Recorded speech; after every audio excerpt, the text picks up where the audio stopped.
மக்களே, பகல்காம் அட்டாக்கை பற்றி உங்களுக்கு தெரியும். அதில் ஒரு கடற்படை அதிகாரி இறந்திருக்காரு.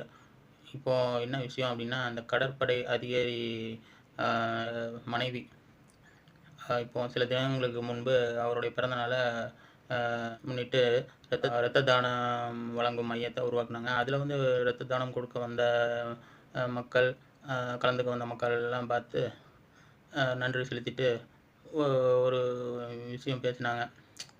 கூட்டத்தில் பேசுவாங்க இல்லைங்களா? அப்போ அவங்க என்ன பேசியிருக்காங்க அப்படின்னா,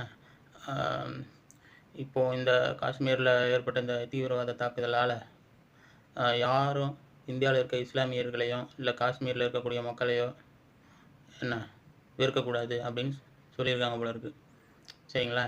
உடனே மக்கள் நெட்டில் என்ன போட்டிருக்காங்க அப்படின்னா, இதை பார்த்த மக்கள்லாம் நிறைய சிலர், இந்த பொண்ணு இஸ்லாமியர்களுக்கு ஆதரவாக பேசுது, இந்த பொண்ணுக்கும் இதுக்கும் ஏதோ சம்மந்தம் இருக்குது, தீவிரவாத தாக்குதலுக்கும், என்ன இந்த பொண்ணு தான் ஏதோ இதுக்கு காரணம், இதுக்கு ஏதோ இந்த கடற்படை அதிகாரி இறந்ததுக்கு தான் காரணம், இது ஏதோ கள்ள தொடர்பு இருக்குது அப்படி இப்படின்னு அசிங்கமாக பேசிக்கிட்டு இருக்காங்க, இந்த கமெண்ட்டு போட்டுட்ருக்குறாங்க.